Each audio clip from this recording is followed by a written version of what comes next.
What's up, ladies and gentlemen, boys and girls? We are the Third String Podcast back in Yep, effect.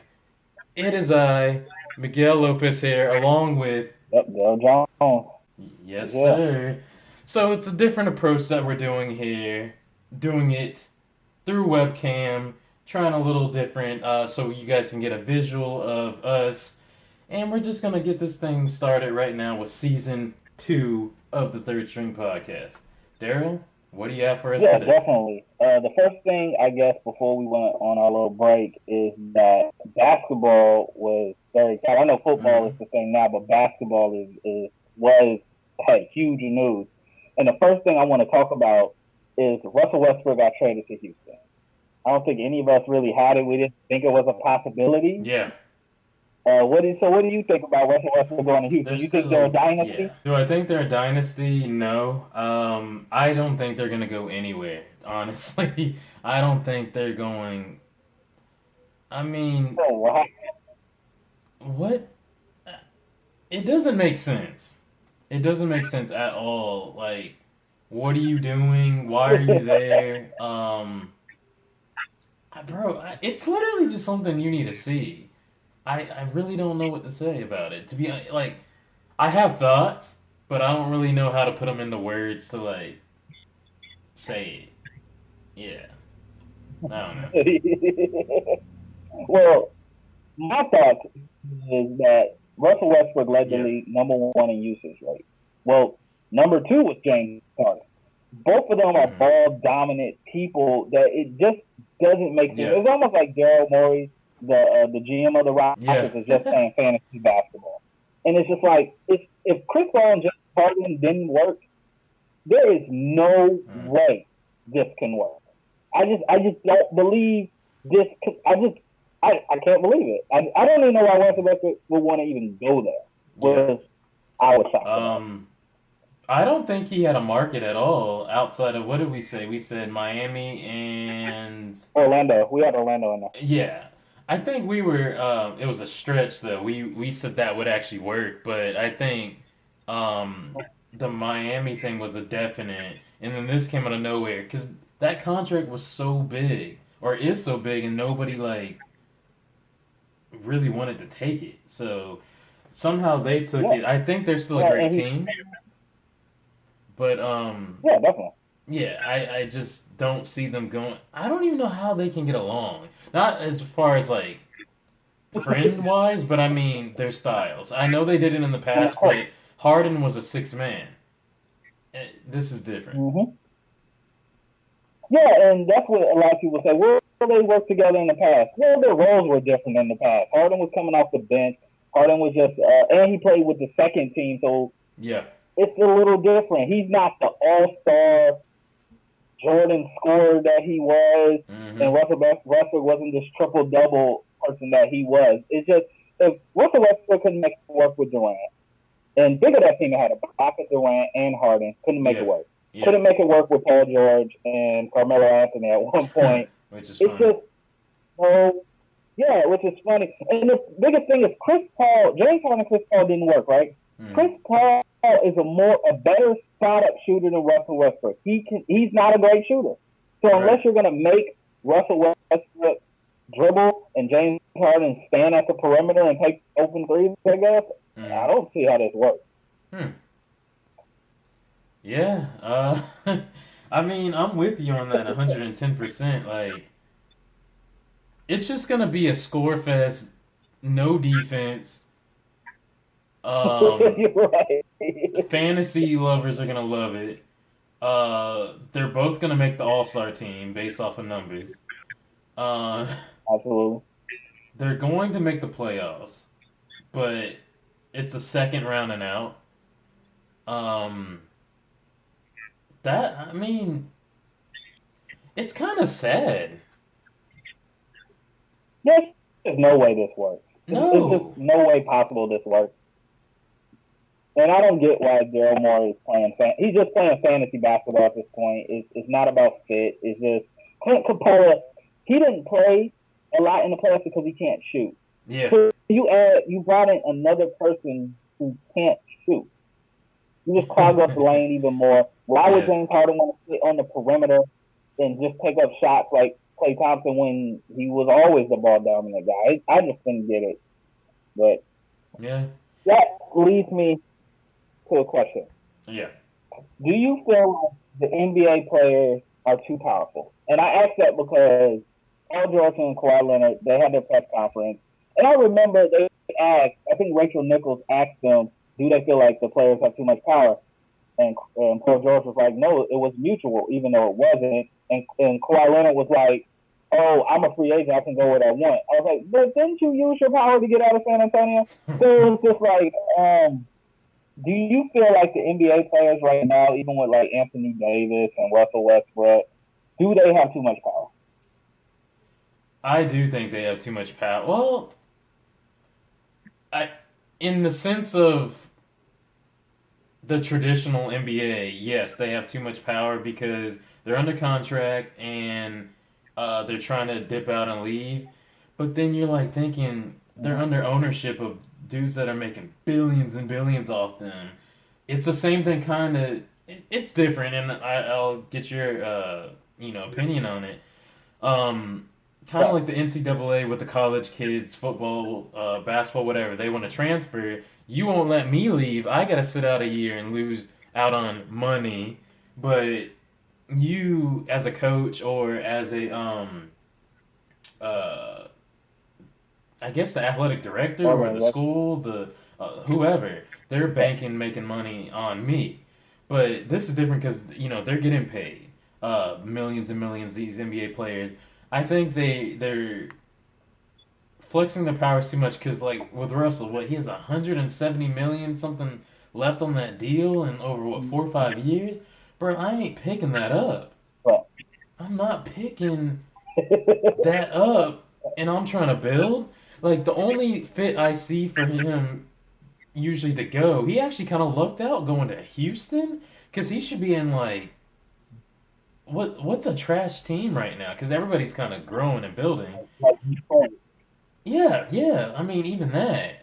Um, he he would need to go to a small team and just be getting paid, and everybody selling tickets just to go see him.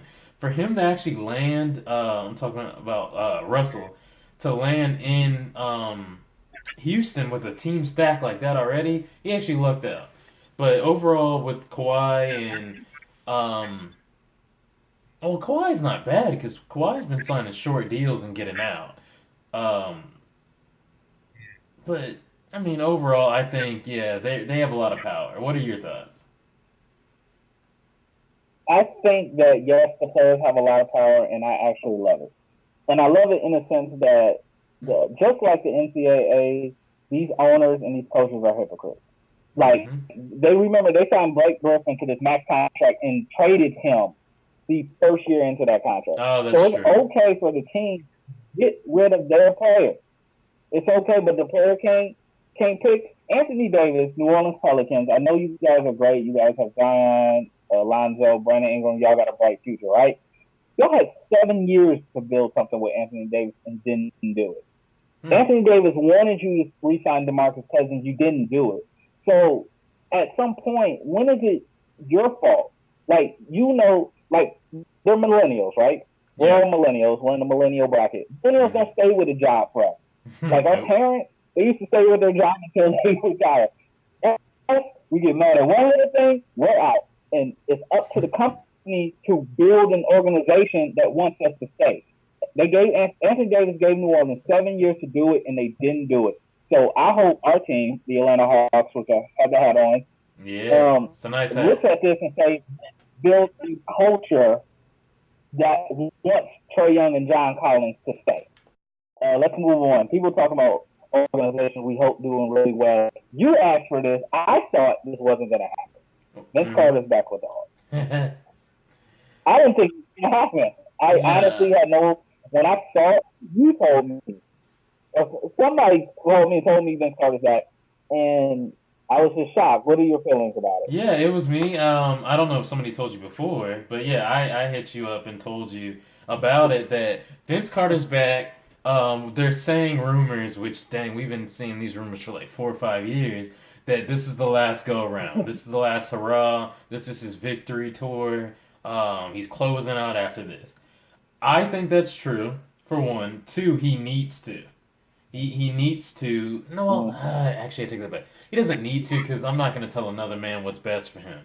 But as far as career, like, bro, the Hawks are young. Like you told me, and we talked on this podcast series that we need to go young, and it's starting now. I think we're at the very beginning of the going young. So having one more year, which I preached and I said I want, having one more year of Vince Carter there on this team. Now that Collins is what in his this will be his third season. It'll be Trey's second. Let's bring him back one more year. Make sure he teaches everything he needs to teach to these young bucks, and just let them roll with it. Like, give me 7 to 12 points a game. Bring that veteran leadership. You're half man, half amazing. Be that guy.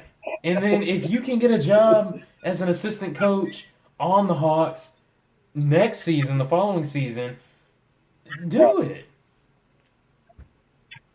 Okay. I like it. I'm with you in this aspect of it. Okay. This is where I'm kind of against you. I Okay. don't think he needs to score 7 to 12 points. I think if he scores, I don't even think he needs to even really play that much. I kind of view this as Juwan Howard in the Miami Heat when he was just basically a coach on the court. Yeah. And I'm like, because look at this. If you go to our starting lineup, we have, and this is projected, Alex Lynn is center, John Collins, DeAndre Hunter, Kevin Huerter, Trey Young. And then you go to the secondary, which would be maybe Bruno Fernando, Jabari Parker. Small forward can be Cam Reddish, and then shooting guard maybe Allen Crabbe, and then Evan Turner.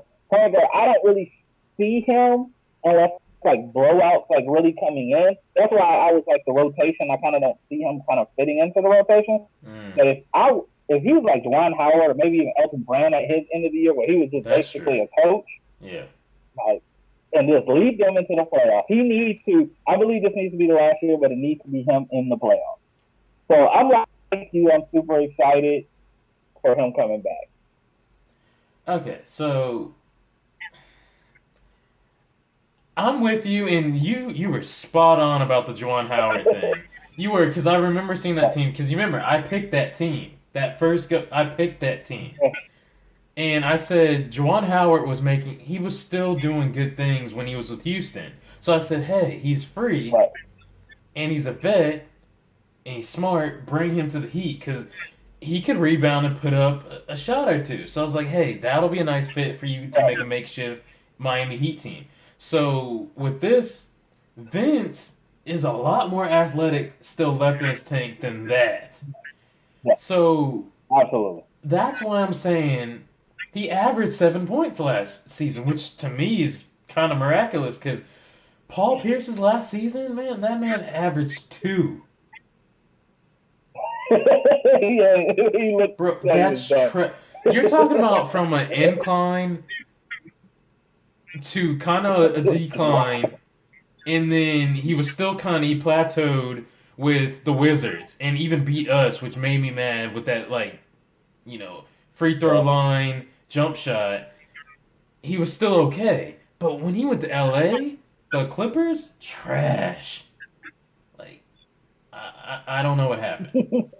So Vince is way more athletic than that. I don't know what his workout regimen is or whatever. Like, he's doing pretty good. That's what I'm saying. Give me what you're talking about, and then give me what I'm talking about. If you can mesh that with, like, the best of both worlds of what we're talking about, bro, you can have something special with the knowledge that he can teach in coaching with giving me 7 to 12 points. Bro, that's fantastic. You actually convinced me. So what I would do is I would make Vince Carter the second small forward, move Cam Reddish to the shooting guard, and maybe Allen Crabbe out of the rotation. Like, maybe at trade deadline you could look to move Allen Crabbe, but Like, I'm down with so I it. think you convinced me. Vince Carter needs to play. I, I can't see that man sitting down on the bench when he still can play. He's not the old Mm-hmm. Vince Sanity. He's not that. We know that he can't jump like that. But he kind of took on the Michael Jordan and Kobe approach where, hey, I can't jump like I used to, but I can pull up and shoot a jump shot. Yeah, yeah. Because you're right. Because when Juwan Howard was in that year with the Heat, first of all, the Heat were very good Yeah. and did not need him, and he wasn't as like he would never got into that rotation, so he needed to put that. Vince Carter is still very, very athletic and can help a team. 7 to 12 points for him is doable. So you're right. For your last year of 22, I can't believe you convinced me this quick.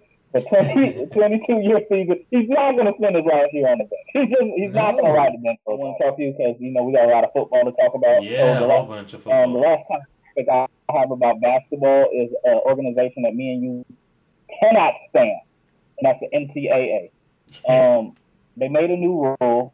The rule is to be an agent. They said that they were basically saving the players, and to be an agent, you have to pass a test, but also have to have a bachelor's degree. The problem with this is Rich Paul, who represents a lot of the big athletes, Mm-hmm. Draymond Green, LeBron James. Yeah. You I know, mean, the list he goes on and represents on. Anthony Davis, Yeah. and the list goes on. This knocks him out. How do you feel about this rule? Because he Um. doesn't have a bachelor's. Yeah. It's that's what I aspire to do, and I will do it. Be an agent. Um. And Yep. I've done tons and tons of research. It's crazy that um the degrees or experience you need. And I was like, dang, how can, for example, and he ties into this, Jay Z. Jay Z Yep. found a loophole with it that I was like, man, I'm trying to pursue this and I need to go to school. I always thought you needed to go to law school. And when people ask me, like, why aren't you going to law school and you're trying to do this? No, that has to do with a lot of the contractual stuff. You can have a lawyer or somebody else that has a law degree agent with you. You'll get the full, commission and whatnot, and you're the representative of that agent. But you can be there and negotiate. But as far as the actual contracts, you need somebody that has it. So Jay Z, for example, or Rich Paul in this case, um, Yep. he can negotiate and represent the person. Like, hey, Daryl's my agent. Like, yeah, that's straight up the truth. But when it comes to contracts, hey, I'm bringing my guys in with me, and they're gonna handle the legal procedures, and I'm gonna oversee that. So it's kind of like being a manager, a boss. Like, hey, you do the work. I'm gonna sit here and oversee what you do. But with that rule, to answer your question, it's you said at least a bachelor's. Yeah. You have to have at least a bachelor's. I mean, that's not that hard. Is it a special? Is it is it a special concentration you need? Because like I'll go for poetry, and and go with it. So they need it. Actually, don't be specific. NCAA, leave it as that. Say I need a bachelor's, and I'm going to night school online. I'm going to night school online right now, and then I'll get my degree, and I'll be an agent. But with a bachelor's, a lot of times it's 4 years, unless you can knock that down to like say 3. I don't think you can really do shorter than that. That's gonna hurt a lot of people. Um, Actually, Look, it- what about so the NBA requires you, I believe, to take a certification. yeah. So why does the NCAA require more than the actual NBA? Like, so what does the NCAA care what kids do after they leave it? Like, first of all, NCAA is trash. Like, Correct. they are trash, and like they would be nothing. Like, what would be this year if Zion was like, forget this, I'm gonna go overseas? Yeah. What would they have been? Would they have been as entertaining? No. Like, Charles Baisley got drafted with the Oklahoma City Thunder. He does overseas to do an internship with I think Under Armour for $1 Yeah. million. Dang. these dudes, yeah. NCAA. It's like you see again. This goes to the earlier topic. You see players having too much power, and you try to put a stop to it, but you're hiding amongst. Or we're trying to save you from yourself. I give you Mm-hmm. another example who is not Rich Paul, and I'm glad you said Jay Z because Jay Z is a great example, and I didn't think of that. Mm-hmm. How about Kawhi Leonard's uncle? Like, is he not there to Well, go no, wait, hold on. there? Oh, yes, Kawhi's uncle is his agent? I believe so. He's the one that they say makes all the moves for that. I And then mean, he got what he wanted. bro, if you actually sit here and think about it, you really don't need it. You need a guy that knows how to do a little business, knows how to talk to whoever, who else. I mean, you can pick up the phone and talk to somebody. We're all humans. Hey, my Right. man's wants 5 years, $172 million. What can you do about that? I mean, it's kind of like Ballers, the TV show on HBO. It's the same thing. Like, I know Right. a little bit of the game. Let's talk numbers. Or I can hire a lawyer and he can come with me. I do the negotiating and say what, the person wants.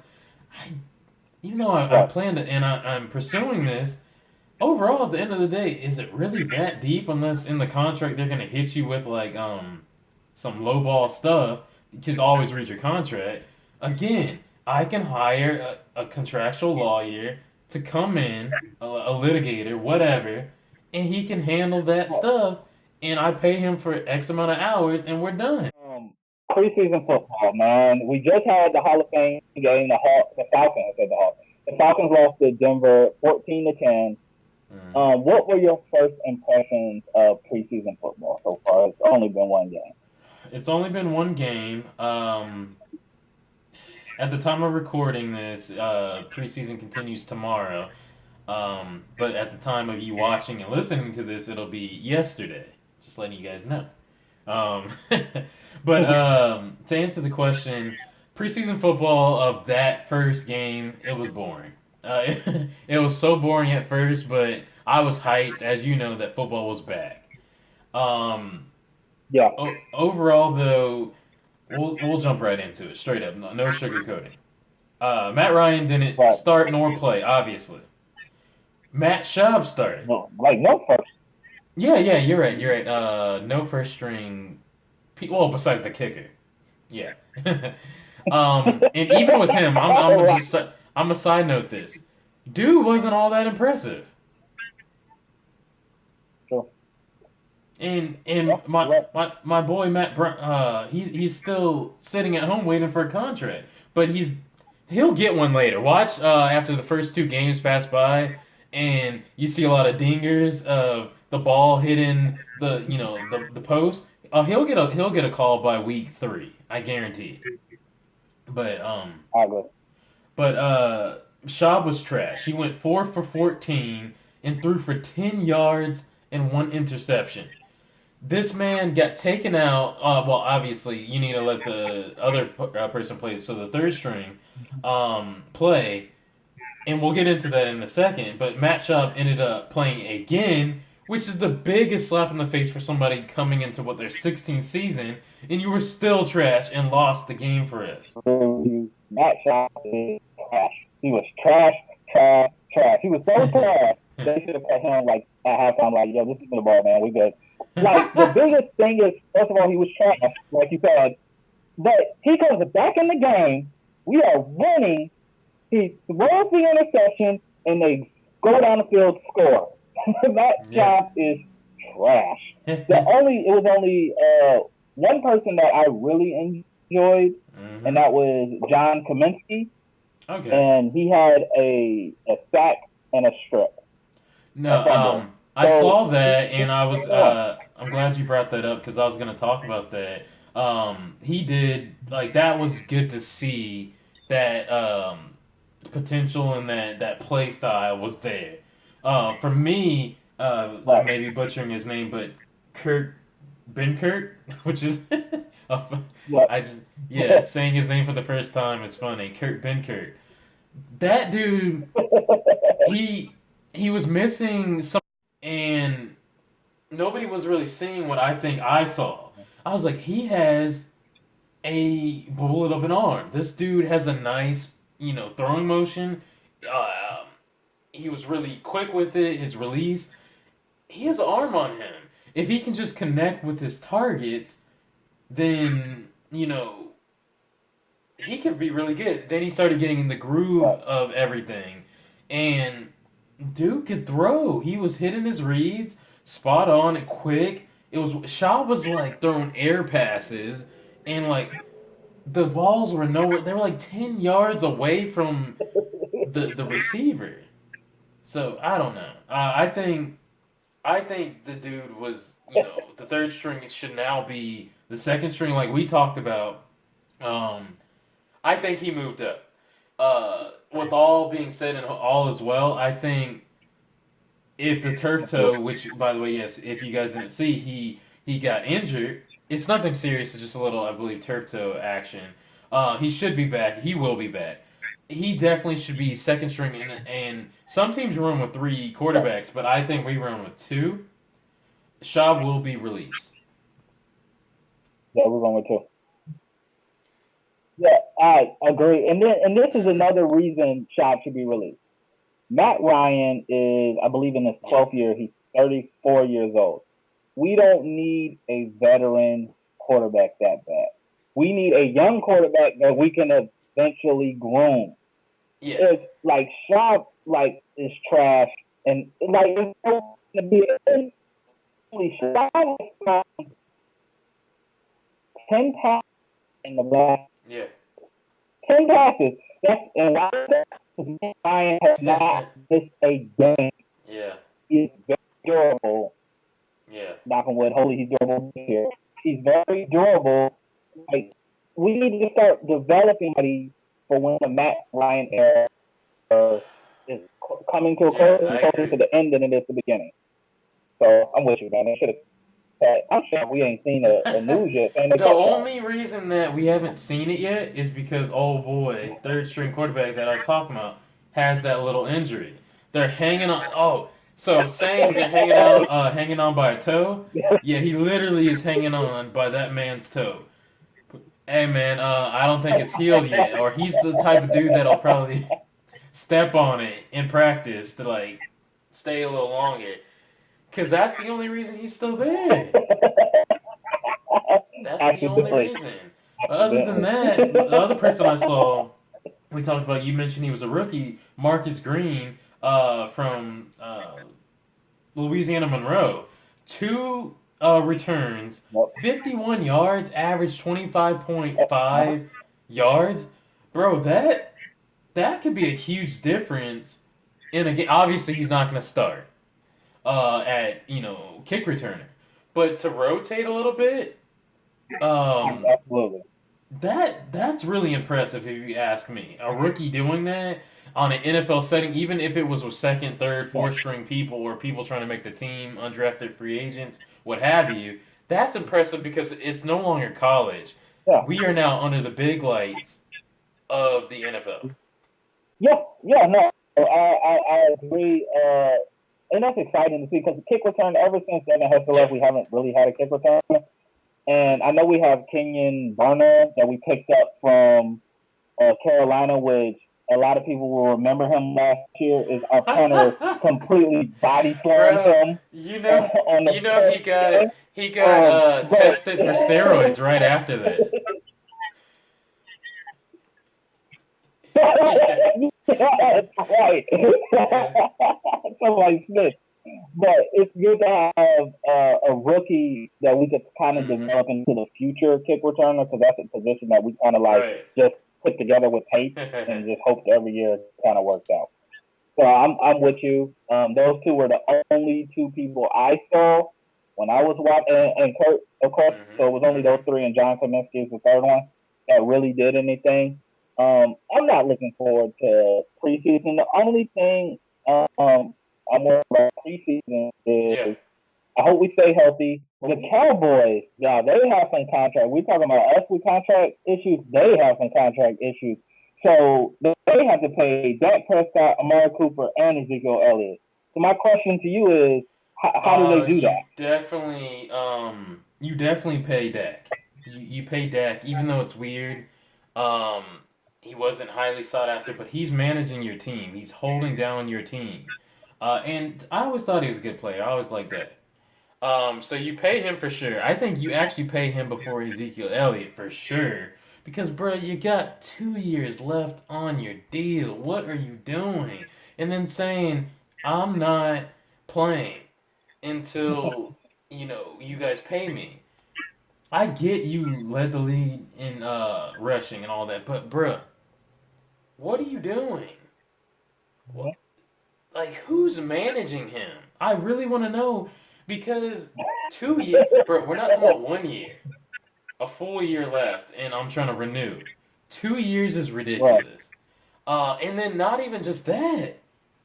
If I'm not mistaken, it's 2 years, like 20 something million dollars.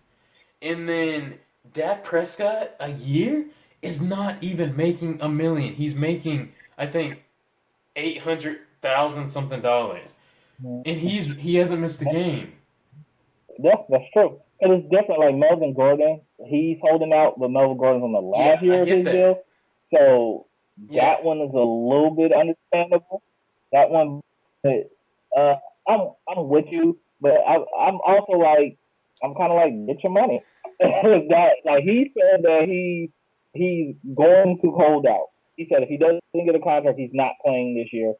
Um, I guess you I got to show mean, your I show your get your cards, get man. your money thing. We're both about that.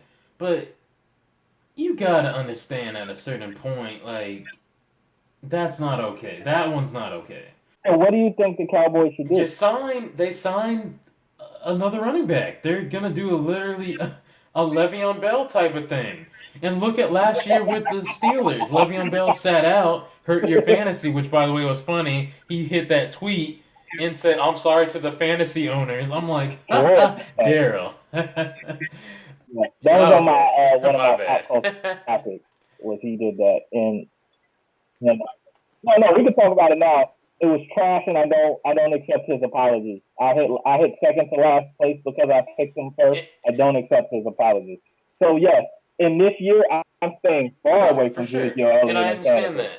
Yeah, and then Dak Prescott needs to prove his contract because if he's that good, he needs to prove it now. And it's gonna if he shows out, it's gonna really hurt Ezekiel Elliott.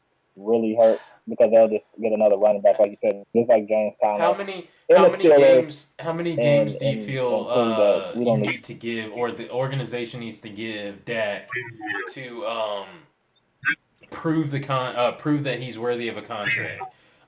Should it be a full season or should it be X amount of games? Okay. No, they should give it to him now, and they should show. And the reason they should give it to him now is also to show Ezekiel Elliott that hey, with that behavior, you don't get what you want. You come to training camp, you play, and we'll take care of you. And Zeke and Dak is here, so we gonna take care of him. You not, That's what we not taking care of you right now. So I think they should do it just for That's that what I'm principle trying to alone. tell They you. should do I it now. don't say, yes, get your money at the end of the day. I get that. But it's about how you go about doing it. You don't do no childish mess like that. Like, this man is holding out and going back to Cabo 2 times. And then, not only that, we know you Yeah. can play. But from your issues from college to straight out the gate in the pros, and then multiple years, and then you're coming off of another legal issue thing, bro, I'm sorry, you had too many issues. Yeah, and actually, you may, and that was the point I was just about to say. The problem that hurts Ezekiel Elliott is he had a domestic Yes. violence. I think he had two domestic violence cases. We seen him. He on video. I think he did something with a girl in spring break as this video. I forgot what it was. But that you don't hear nothing from that. No. You don't hear nothing from him. Like he never got Yeah. suspended or threatened to be suspended. So yeah, that's why Yeah. if I'm the Cowboys, you pay Dak right now.